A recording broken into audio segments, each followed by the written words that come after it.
And we are live. Hold on. I'm adjusting it so What's up, everybody? Brightness, the light. Okay. I'm trying to make it so it's not as shiny. Hold on. Let me adjust the light quick. All right. I'm picky.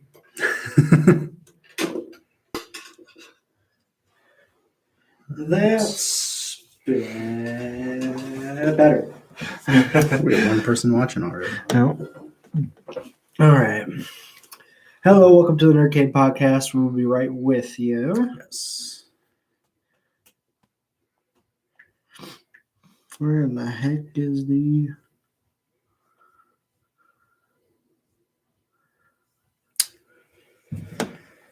Let's see here. I share. Sharing it to a few places.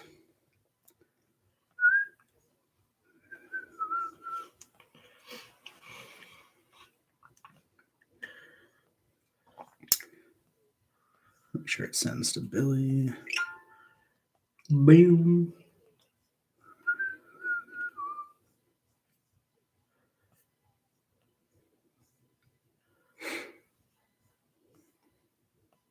All right, I'm ready when you are. I am ready. All right, hello everybody. Welcome back to the Nerdkave podcast. I'm Miles. I'm Max. And we got some good talking points to talk about today. But before we do that, hold on, let me make sure everything is working well. That's a good idea. Turn this down and do this. Okay, so the big thing that came out this weekend is the Taylor Swift album. Yes. And, all right, do you want to take it away? You listen to him track by track. I listened to him, but I listened to the album like twice, so I'm still like somewhat new to the album, but I want to get your takes on it first. So, yes, so Midnights, Taylor Swift's 10th album. I stayed up till midnight, or where we are, it was technically 11 at night, because it was midnight Eastern time is when it was released. Set up the studio monitors, had a listen of the album on them. Listened to a few of my favorites afterwards again. Been listening to it over the past couple days, and it's an incredible album. Yeah, like it. There's nothing bad I can say about it. It has a solid aesthetic that it went for. It had a clear vision. I think sonically it's more experimental and dark compared to the stuff Taylor had done before, which I absolutely love.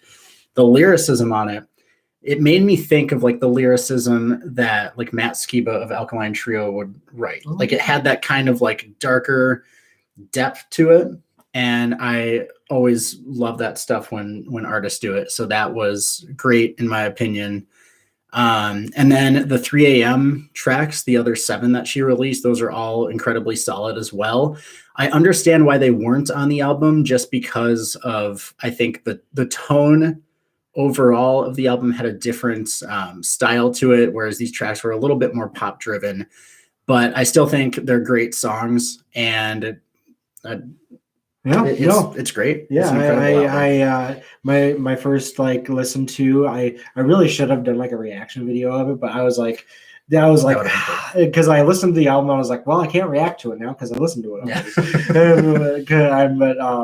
Because like it was something we talked about on this channel maybe like once or twice in the last 2 podcasts, and the hype, like I think she did really good with the marketing and like what she was doing, like naming all the songs at midnight, one at a time, and like the hype for it was there. And like the cool thing about this album, which I love, unlike the other albums, which I love the other albums, but this one was like very her own.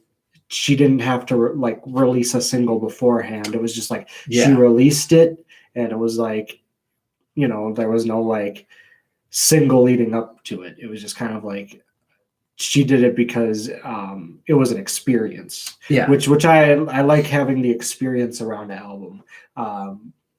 Hence, like Black Bear's thing leading up to his album, it was like an experience leading up to that, because it was like, oh, he's having Travis Barker on it. But yeah, for like Taylor Swift, I just liked the story she was telling leading up to it. I the songs, like I really enjoyed like.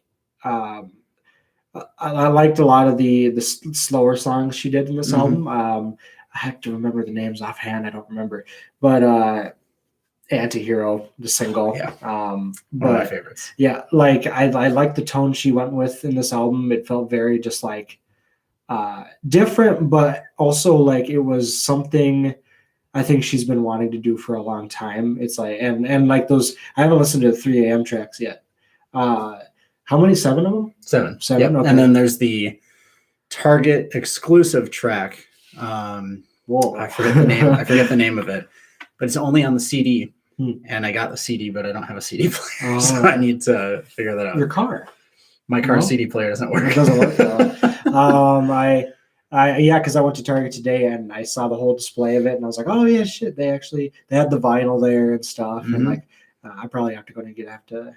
That's cool. I like when they do CD exclusives because it makes you have to buy the CD to listen to that song. Where it's like it's not on Spotify or anything like that. You have to get the CD to listen to it, which is really cool. Which is like you're bringing CDs back by putting exclusive tracks on those digital or those physical things that make it the physical items more like wanting to get. So yeah, no, that's cool. Yeah, that's really cool. I really like what you said about the album being an experience and how there weren't singles for it. Because like listening to it, it's like it is very much this thing that like, well, it doesn't have, I don't think, transitions that like makes it like a fully flowing album, if that makes sense. Like it has this kind of just, like Taylor said, like it's 13 Sleepless Nights. It keeps that vibe of that kind of midnight, like nighttime thing going on throughout it. And, you know, like you mentioned, Antihero, that's one of my favorites. Some of the others, Karma, Questions, but every song on there is incredibly well done. Questions is a good song. I love the kind of like deep bass and like those house chords that are in some of the songs. Like it has such a cool vibe. It hits different. And like, I'm a sucker for storytelling. So when artists put storytelling into their albums, I enjoy that way more than like having singles come up every now and then. Like, it's great and all, and like I get the reasoning for it. But for me, it's like I like when an artist makes an album and then like builds it up and makes it like a whole story. Yeah. Which is like for me, that's just I don't know. I have a special thing for those kind of things. It makes me like want to listen to it because they're telling a story. Yeah. And that's like when I write, for example, I write for stories, and like this album was very just like this is, you know, very. It seems like very because I enjoyed almost every song on that. I mean, like pretty much, I didn't have one bad track, so like that says something. Like I feel like I can listen to this like front to back. There are not a lot of albums out there. You know, you can listen from front to back. You'll always have that one song you'll skip or whatever it is. But there are some albums where I will not skip any track no matter what. Like Black Bear again, like that whole album, I'll listen to front to back without skipping anything. There's some Eminem albums I'll listen to front to back. All that stuff. Like you'll have those artists, you'll listen to their album front to back, and without skipping a track. And this one was one of them. So that's very telling, and also like not having anything leak. Yeah, I mean that's really good. Yeah, definitely the front to back thing for this one especially. It's almost like not that you're taken out of it if you listen to the songs individually, but listening to it as a whole is almost more rewarding than like finding a favorite song and repeating it over and over, which I'm guilty of. Oh, I'm doing that with Antihero the entire day. But listening to it as a whole really like puts you in the headspace of what she must have been thinking or going through when writing these songs. And it just, and it broke records. It had the most first day streams of all time on both Spotify and Apple Music. On Spotify alone, it crashed. It crashed Spotify. My sister and I were trying to pull it up, and we actually experienced that. It was like the album's there, but it's not loading. Yeah, I had to look it up on YouTube, like because I got on to Spotify and like it wouldn't like I still would try to search, it wouldn't like search anything. So I was like, all right then. So I went on to YouTube and I listened to the album there, and I was like, okay. Yeah, and like it's crazy the numbers it's doing. So get this, the album on Spotify alone, in the first day for streams, It got 184 million streams. Oh my God. That's insane. It's like, I feel like that's like everybody who uses Spotify probably listens to it. I was like, crazy. I say like she did an awesome job with what she wanted to accomplish with this album. I think it sounds very good. It sounds like her like doing what she loves to do. Yeah. And this is like when and I've said this many times on the podcast. It's like I love when artists do what they want to do and not be forced to make a song sound a certain way because it fits them. Taylor Swift, she went from country to pop to like an indie sort of thing. She had it kind of going on, but back to pop, and then it's like yeah, she's very fluid with her genres. And I think that's what keeps her interesting. It's like especially with bands, it's like they kind of lock themselves into a sound, and it's like you can keep putting out good music, but for, say like the everyday listener, it can be like, oh, they put out a new album that sounds like the last four. And with Taylor Swift, it's like she's been around, so long. This is her 10th album. It's like she could have very easily fallen into that trap of being like, hey, I had, we'll say as an example, Red, like We Were Never Getting Back Together was like a big hit. So she could have, done that over and over, keep getting that radio play or whatever. But with this and, Evermore, Folklore, Lover, Reputation, like I think getting to the point for her where every album wasn't pleasing everybody, or like it didn't have the radio playability as much as the ones before. It's like, I think you can really see her artistry also growing with that.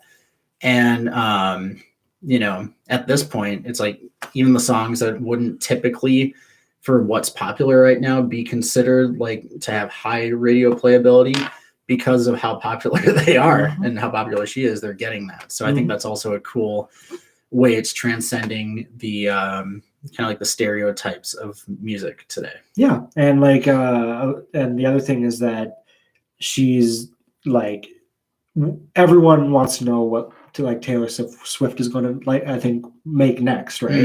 It's always like, what is she going to make next? Well, I don't know what kind of stories is she going to tell? Like what's the motivation into this album? And I think like that motivation of her like writing these songs at midnight and like the 3 a.m. stuff and like all that, I think is just a very good concept of like getting to know like a internal part of her struggle and like who she is as a person. It's sort of very just like more personal album, and like I don't know, it's really cool. Yeah, I agree. And like before the album came out, I was saying how I was hoping we would get like a rock song on this one. I thought for sure, like if Taylor Swift was going to make a rock song, Vigilante shit or Anti-Hero was going to be it. And I'm honestly glad there wasn't a rock song, because it would have, after just listening to, I'm trying to remember it goes Lavender Haze, Maroon, and then Anti-Hero. After hearing those first 3 songs, I was like, I don't need a rock song. Like this album already has its vibe. It knows what it is. And I was hoping it wouldn't break that kind of, that would be surprising if she did, though. But no, she absolutely. I think like this album, did establish the vibe early, and it was like I think we did get a little bit of that acoustic guitar in some of them. I did hear some guitars in the mix, but nothing like a rock song, which we tried to predict. But no, absolutely, it didn't need that. I think the storytelling alone told its story, and the vibe of it told its story, and it was like very just like.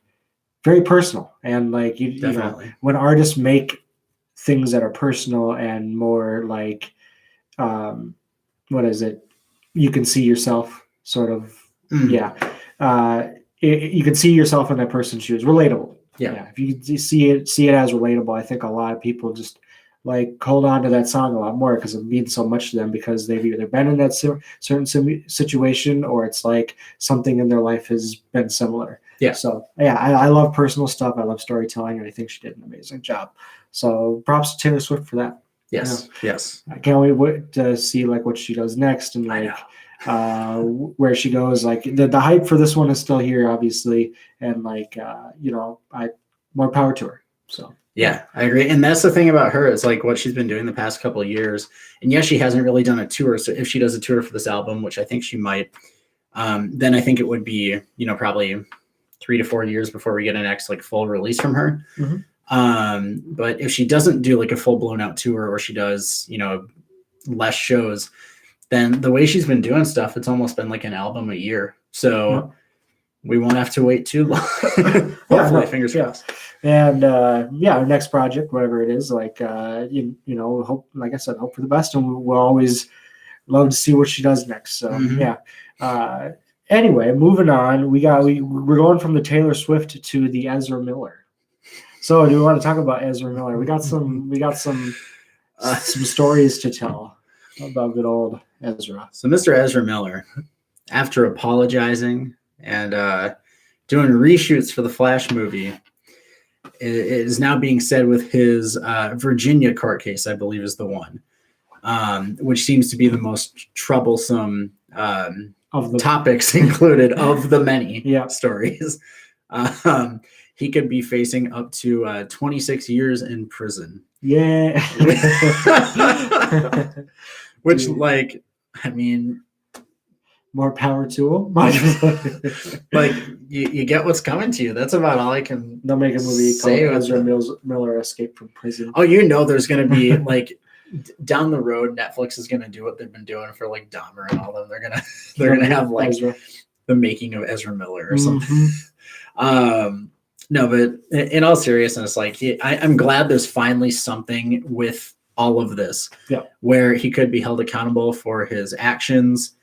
And, like I said, they are doing reshoots for the Flash movie. So what that means, I mean, at this point, if they're not writing him out at the end, it's like they just trash the whole thing. Like it's not going to come out before this court case thing happens. And I guarantee he's going to get some sort of fine or years in prison.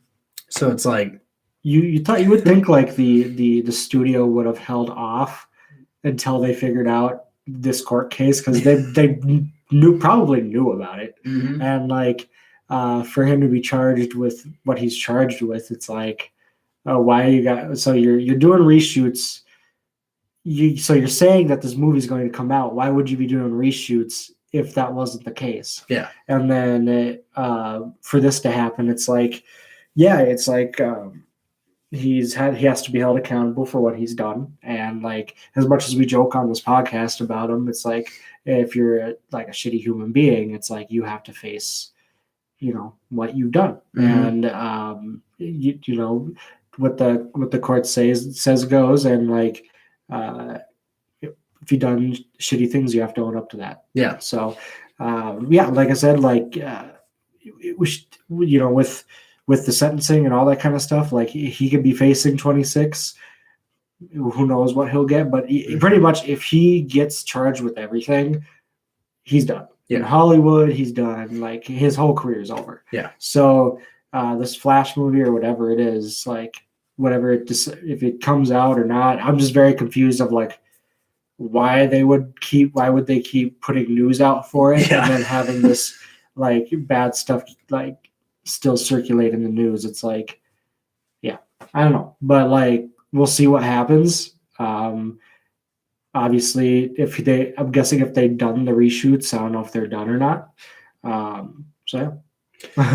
It's a good point you kind of brought up with like when they wait to see the outcome of this, or like just to gauge what to do, because it's like with reshoots, even if you're writing him out of the movie, which is the smartest thing to do, or out of the DCEU, probably at the end of the movie or whatever, it's like it's still a lot of money for reshoots. So they're banking on the fact that this movie will come out.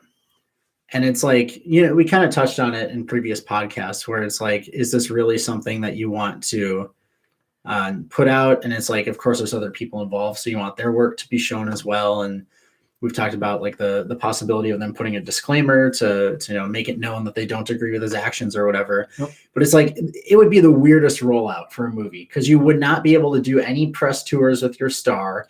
Your star would not be at the red carpet. You can't really promote the star of the movie. Like it won't be like see Ezra Miller as the Flash. It'd be like see the Flash. See the Flash, and then like whoever another big name is on it or whatever it is. So it's like,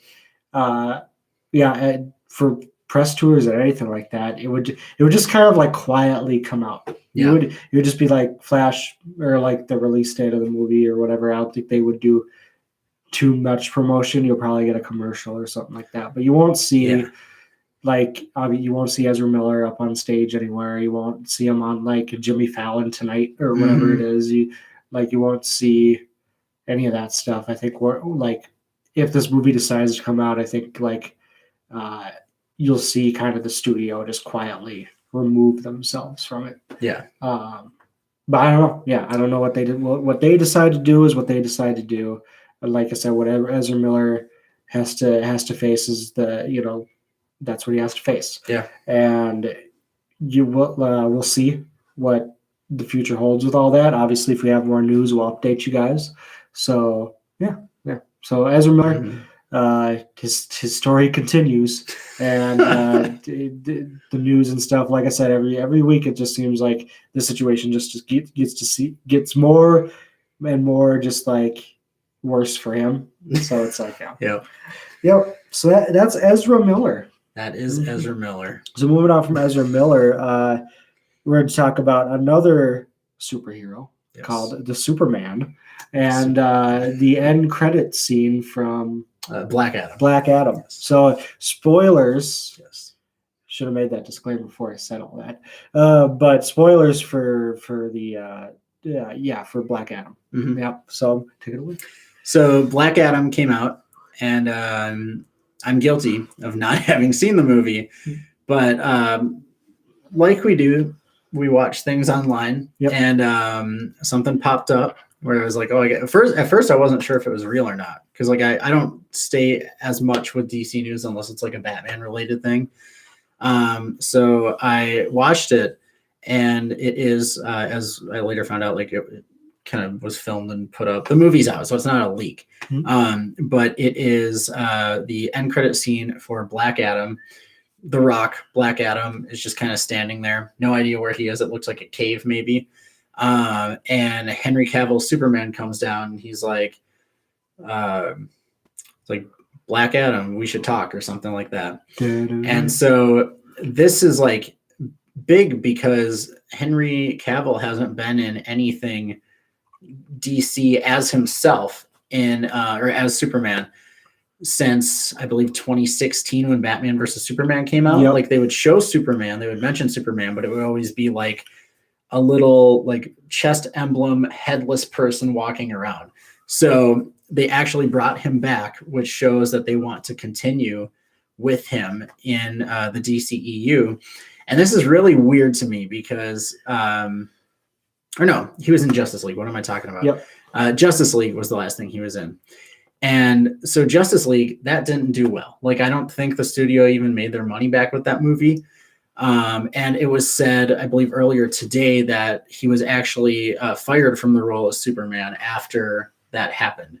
So one, the studio got him back, which like, if the firing thing is true, I guess Henry Cavill really wants to be Superman. And then two, it's like, the Snyder people, the Zack Snyder fans, who want the Snyderverse to continue, they're upset about it because it means that they're probably going to continue with the storylines that came off of the theatrical release of Justice League that Joss Whedon reshot. So it's this weird thing where it's like retconning the Zack Snyder movie because they want to believe that the Justice League that came out, the actually whatever it is, the one that got taken over and actually released, where it was like that they want to make that one canon and kind of retcon that Snyder cut. They did, like with that movie, kind of take away things that Zack had put in place, and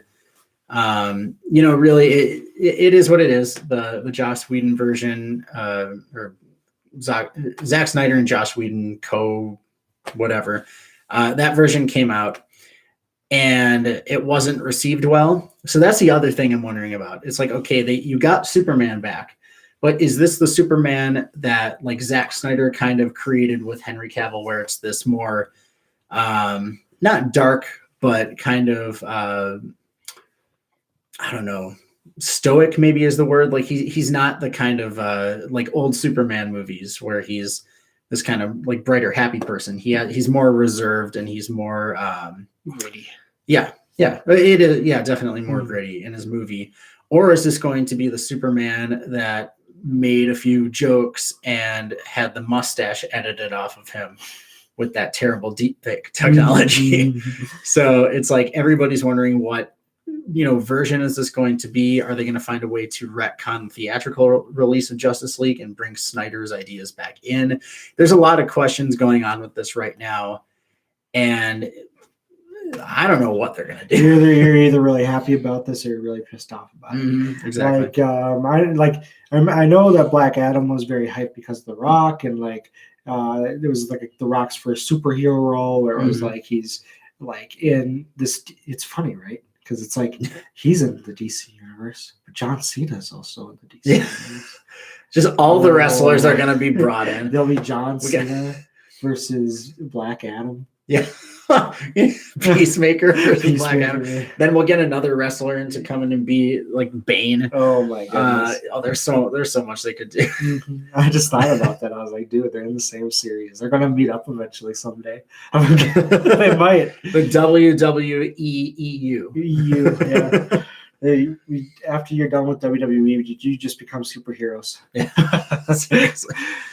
So okay, that's interesting. I mean, like, in a sense, I can see like why it's like, oh, Superman's back. That's cool. Like, okay, it's the same guy we had in the last one. So maybe they'll probably do like a Black Adam and Superman spinoff of some sort. Like a story between those two, and then whatever story they decided to tell after that, we'll see. Like what I want to really see from DC, and I want them to kind of, if they were to compete with Marvel.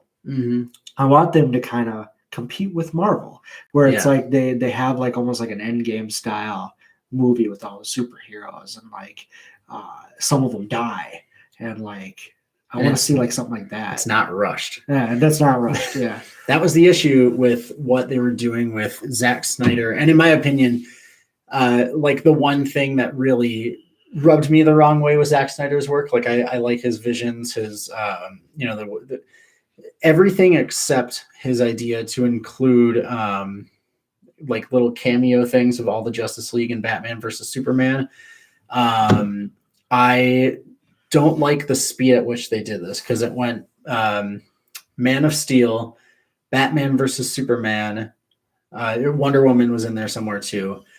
And I think Aquaman, or maybe Aquaman was after. Yeah, Aquaman, then Justice League. Like I think a total of 5 movies that they had this story kind of building throughout.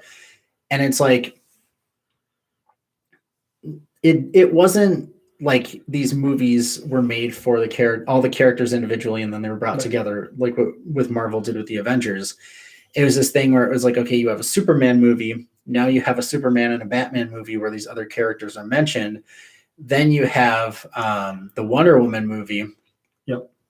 Followed up by the Aquaman movie, and then you have Justice League. It's like we needed a Flash movie, we needed a Cyborg movie before the Justice League movie came out. I see what you're saying, because here's the thing: like with DC, I love DC, I love characters of DC, but the problem I think that it runs into is there's so many different timelines. There's like 5 different Batmans, all in different universes. There's 5 different Jokers in all different universes. So many backstories to 5 Jokers, where it's like it's just the same character just told in a different story.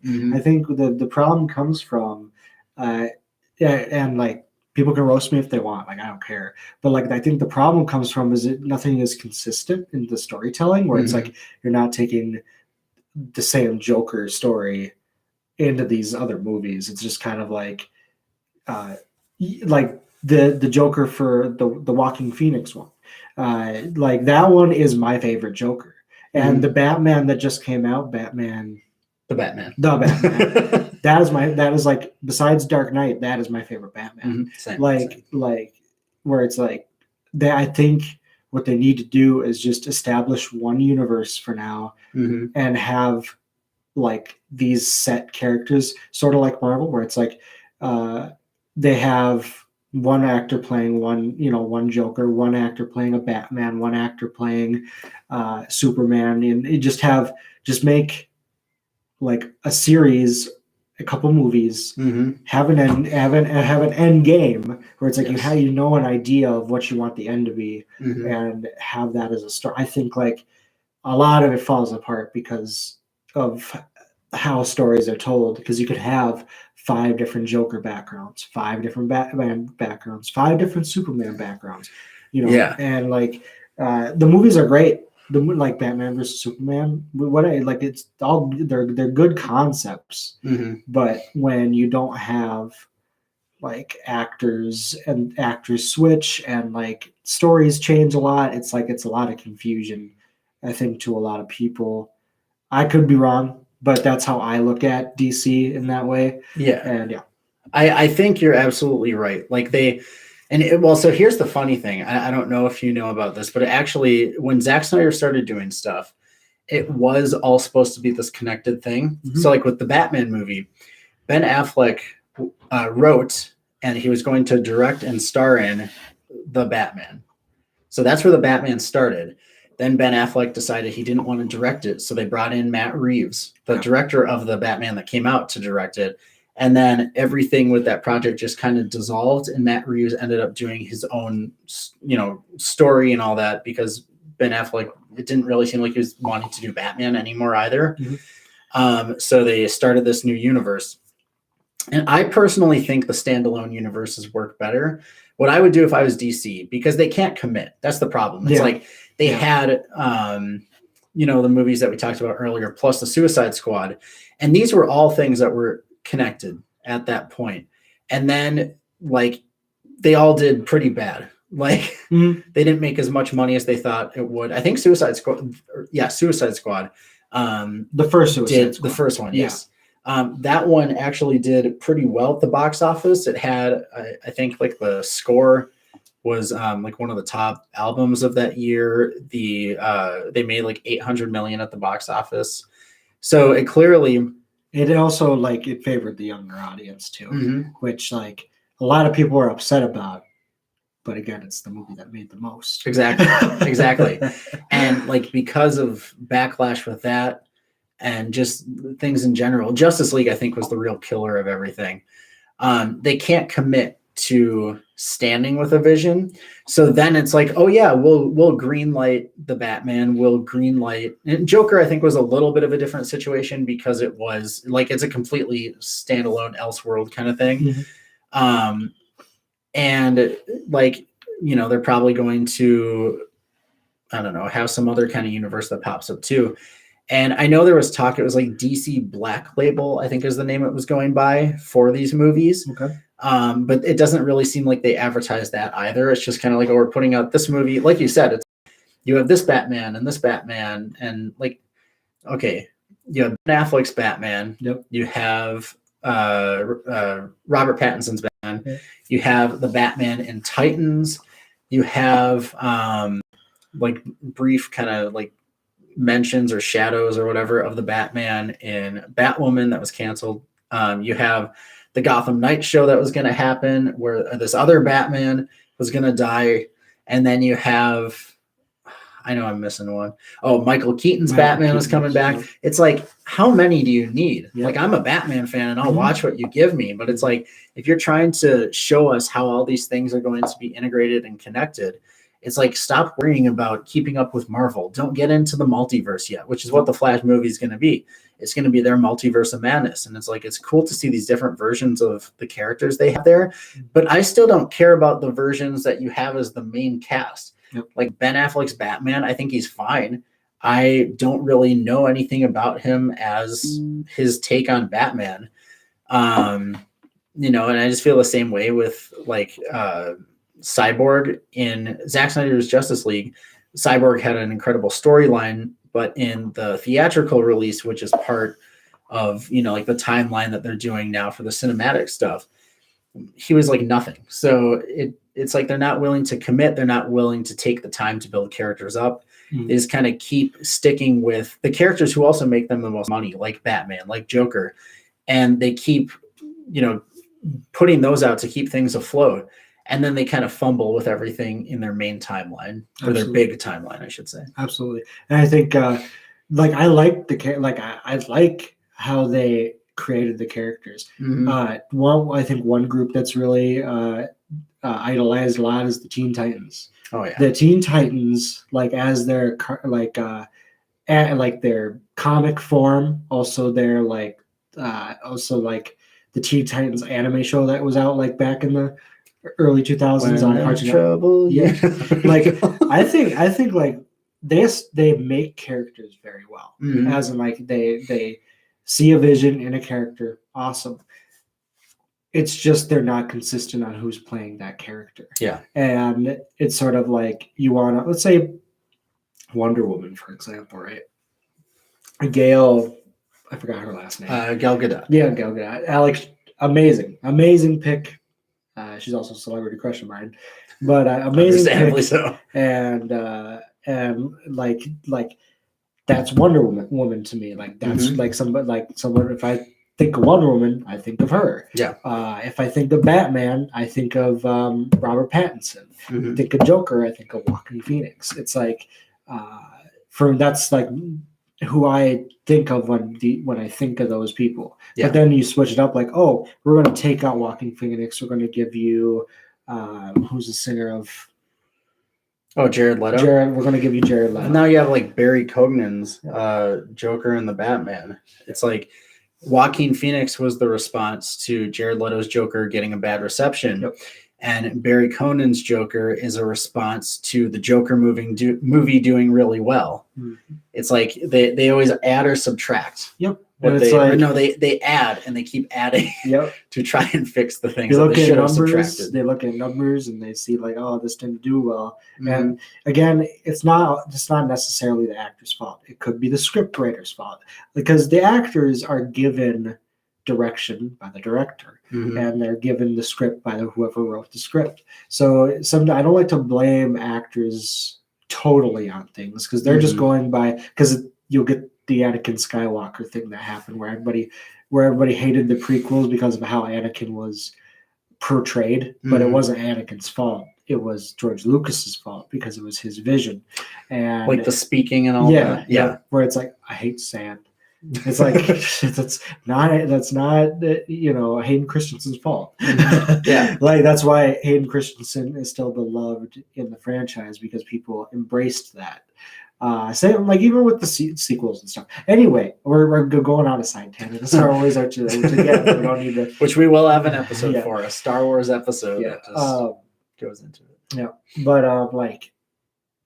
for DC, it's just when you have different actors playing, it's hard to make that sort of Marvel Endgame thing when you don't know who's going to stick around, who's going to play certain Batmans or Supermans or all that kind of stuff. You can take Joaquin Phoenix's Joker, still be in that timeline, and have somebody else play him. That would be that would mess with my mind. I would be what's going on? Yeah.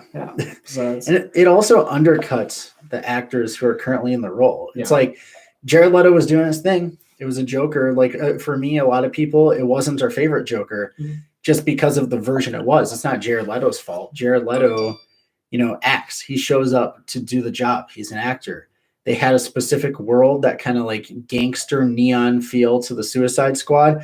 His Joker fits that incredibly well. That doesn't mean that it has to be, anybody's favorite Joker or whatever, but you have Jared Leto. They should have committed to him. As much as I love Joker, that movie, commitment. Commit. Because of commitment. Yes. If they did that, it shouldn't have happened. Yes, I always say even if it's bad, commit, because it's going to look better committing and than just starting a brand new one, because then you have to establish a new story and all that stuff. Again, I like I said, I like the DC movies. That's cool enough, but again, what things fall apart is just establishing stories that have been told 1,000 times. Yeah. And it's like, when are we going to get like some like substantial growth or whatever it is? And like, I get it's like you can go run off the comics or whatever it is and just tell those stories with different actors, but it's like, do you want to make originals?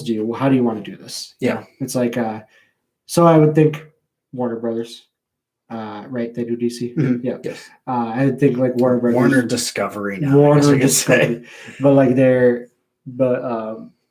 think what they need to do is sit down and talk about what they want to establish and how to. I think one of the big things that makes money is just like, yeah, you could, even though people say like you reach to that older audience and make it, the rated R and stuff. Yes, that gets like people in the theaters also, but also you can have different demographics of who. Deadpool is a perfect example of like, all age groups will watch that because of Ryan Reynolds and because of like who he is as an actor. But in DC, who is your Ryan Reynolds? Yeah. It's just like, yeah. I think they're trying to make The Rock DC's Ryan Reynolds. Like, he's been hyping stuff up. He's like, oh, I want to do Black Adam versus Superman. I want to do, like, he's kind of the face, I think, now of the DCEU, which is fine. It's great. Like, The Rock is one of those people who are like, oh, The Rock, I'm going to listen to what he's saying. So it's like, it makes sense. But it just. But again, okay, so later on, they want to do Black Adam again, and they can't get The Rock. The script's already written. Yeah. Kevin Hart. If it comes to that, give me like a comedy movie, go from The Rock to Kevin Hart. Just like the complete opposite in terms of personality and like physical aspects. Like with, for example, going back to Marvel, it's like Iron Man killed off. Nobody plays Iron Man again. Spider-Man, you can have different actors played Spider-Man because they established the multi-universe before. Like, it was with Spider-Man, we all know Tobey Maguire was the first live-action Spider-Man, right? I mean, the first good live-action Spider-Man. One that Sony. We're not going to count the TV show where the eyes were like circles with little things coming out. like the first like high budget movie in our generation, where it was like Tobey Maguire was the original Spider-Man. Yeah. And then you had Andrew Garfield and then Tom Holland. But you got to know them, and they were also committed to 3 movies each. Oh wait, no, did Andrew Garfield only did 2, right? He committed to 3, but they only ended up doing 2 because I think he was like forget what it was. They wanted to reboot it because it didn't do well. Sony is very much like DC or Warner Brothers. Yep. Especially with their Spider-Man, they're very like, they hold on to that. Yeah, they're not giving it up. And it's like, even when they do Disney stuff together, it's very like those contracts. Like even Tom Holland, like when they what was it? I remember that whole controversy with him because Sony didn't want Tom Holland to be in like a Marvel movie or something like that, or whatever it was. They wanted Spider-Man to be separate. It was for like Endgame or whatever it was, or like when they were doing the whole when was it Spider-Man met Iron Man. Well, I mean, Civil War is technically when they met. Yep. But yeah, like, it's what you're saying is totally true. Like, they just, I don't know. It's the whole Sony thing. They have good stuff. So like, they've given us the home trilogy, as it's been dubbed. Yep. With Tom Holland and then bringing the other 2 in. They have Spider-Verse. So it's like Venom, which the fact they kind of does well. The fact they got Tobey Maguire and Andrew Garfield back in that last movie was just like, how the fuck did that happen? It's like, okay. Okay, Sony. We see you. We see you. We'll accept it. Like with DC, it's like you give us Justice League, but it's like, Okay, you gave us the Batman and Joker. Like, yeah, it's like you can't win with these studios. You can't win, and it's like I get contracts conflict with things. Like there was a time where oh no, who plays Iron Man? Robert Downey Jr. I don't know why I forgot that name. That's so stupid. He's got to hear the name in his voice. Yeah, or said by Robert Downey Jr. Like he was having conflicts with his contract, and like he didn't know if he wanted to come back and do Iron Man. Like you hear it with even I think Captain America. Chris Evans. Yep, he had issues too at one point, and it was like they weren't even sure if they wanted all to come back as their respected roles, but they did. They commitment. Warner Brothers. Yeah, I don't know. It's just like that sort of stuff. It's just like that shows that they do care, and I don't know. But it's cool. Yeah. I loved.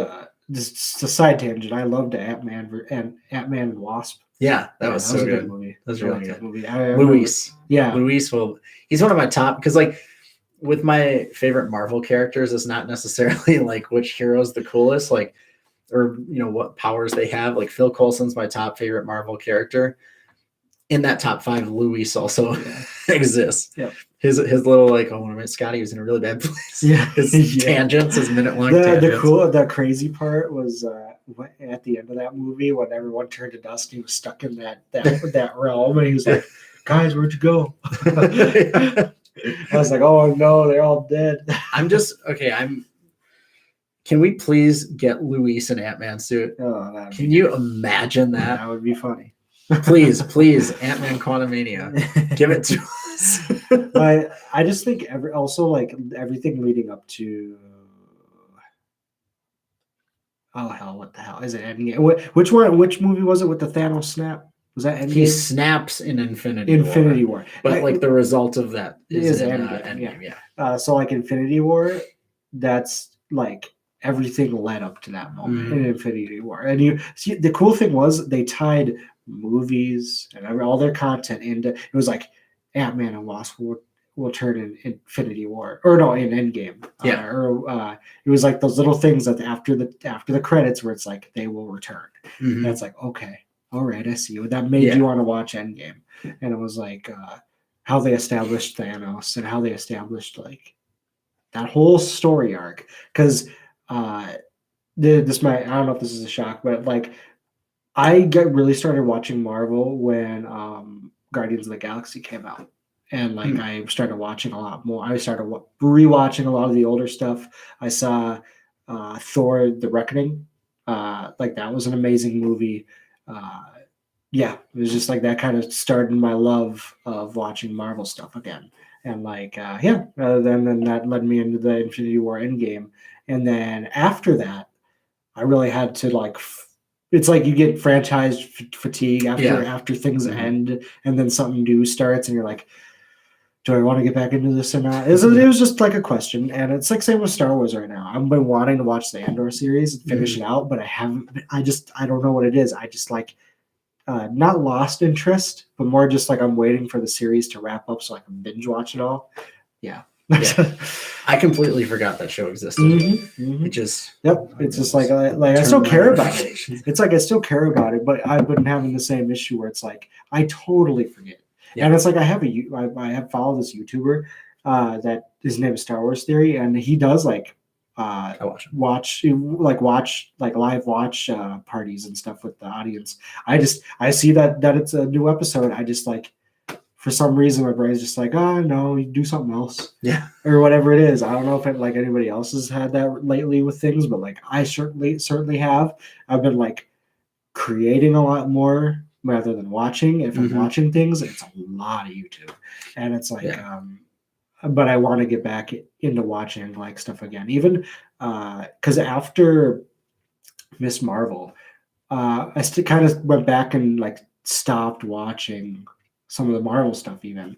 I watched a little bit of She-Hulk, like the first 2 episodes, and then I stopped. That's all you needed to know the show wasn't going great places. I was just like, and then I stopped. And I was just like, okay, and then you filled in the blanks kind of when the series wrapped up. And with the whole Daredevil thing. And it was just like, I don't know, with like the shows recently, I love, like, don't get me wrong, I love them. but it's like I think I just kind of have gotten to the point of just like waiting for the rest of the show to come out, and then it kind of gets put in my back catalog of things to watch that I'll watch later. Yeah. Yeah.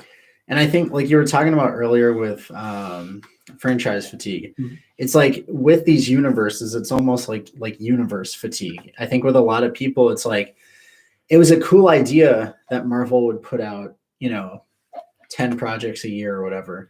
But for people who aren't the hardcore fans, like the general audience, where like when you have something like Star Wars, Marvel, not the DCEU, where everything's connected and you need to see everything or at least be in the know with it to understand anything that's going on. It's like, I don't know. It just, Marvel has too many projects. Marvel and Star Wars, I think they're kind of putting out too many projects at once. I think like it's starting to get to that point where like the hype is starting to die down. Yeah. Where it's like the stuff they're still releasing is still great, but the hype for it, I think it's just like, since it's coming out so frequently, and because they're not standalone movies, it's just like harder to get into it unless the marketing's really good and it like draws me in. Yeah. Which like I said, I love Rogue One. I definitely would enjoy Andor, but it's just like, I think because they're releasing so much at once, it kind of gets that franchise fatigue. Yeah. So moving on, I guess we have like 10 minutes left, so we can wrap up with some music. So do you want to start with this? Have you been listening to anything? I have. Let me remind myself what I've been listening to, because I got a bunch of stuff to talk about, but I'll let you. Why don't you do yours and I can see. All right. So I've been listening to a lot of artists recently. Just kind of browsing my Discover Weekly, and I listened to Water Parks. I listened to their whole catalog. Just like throughout the week. I listened to the whole thing. But I also have to find my playlists. Right in here, emo vibe is what I call it. I fell in love with an emo vibe. There's a song called "Problem" by Friend Said the Sky. Yeah, I've heard that one. That's a good song. It's like really like they talk about like you have a boyfriend and I got a problem or something like that. Yeah, it's really cool. I like that song. You Told Me. Or You Turn Me On by Lolo. Oh, but that's a good song. Messy by what was that? Lendus Low Brown, whatever. Lowborn, I think. But like all these songs right here, I literally listened to like just the other day, and they're really good. I'm Alive, Radio Flower. Those are like some songs I've been kind of addicted to. My ex actually showed me this one. Option by, but he's the lead. He's this guy that sings Chino from Deftones. Yeah, he's the lead singer of that. Insomnia, Five Sauce. Oh yeah, that's a good one. The one that you showed me. Wait, what song is it again? Amnesia. Amnesia. By One Direction. And then Victoria Justice. Too Fucking Nice. I really like that song. And then such a good song. Edging, and Fuck About It, Water Parks and Black Bear. So those are mine. That's a solid list. Yeah. For me, Taylor Swift, like we talked about earlier, I've been listening to the album. It's just an experience. I can't stop going through it, listening for different things and different listen throughs. So Midnight's the original release, the 7 songs in addition on the 3 a.m. Version, they're good. But I think that storyline and like emotion of Midnight's as the 13 tracks is specifically what I've been listening to. I have also been listening to the Dan Andriano and the Bygones project that Dan Andriano of Alkaline Trio put out probably about 6 months ago. And it's just a cool, I guess, sound for this time of the year. It has, it's kind of like folk and airy, but some punk and rock influences in there too. So it's another one I've been listening to a lot. Zombified by Falling in Reverse. Some Claro, Angels and Airwaves. I've listened to them too. And the Spotify instrumental Halloween mix playlist. Yep. Getting the Halloween mood. Yeah. So yeah, that's pretty vibes. Cool. Yeah, that's it. Yeah, that's it for me. Awesome. Well, so next week's going to be a little bit different, I think, since it's Halloween weekend. We'll either be live or we won't. I don't think so, because Friday it's just all Halloween. Yeah, because we have a Halloween party, so we will not be live next week. And then I'm busy on Saturday, so yeah. So we'll not be live next week. So we'll pick back up in 2 weeks. And then we'll have some. We'll have some stuff for November and leading up into the holidays and stuff. So look forward to that. Got some cool stuff coming up, and just I'm hyped for what's to come. Same. And what we'll see from the studios we love so much. Yes. So looking at you, Warner Brothers in particular, to see what goes on with the Flash stuff. So thank you guys so much for watching. This has been Miles. This is Max. And this has been a Nerdkave podcast. Take it easy. Have a good one.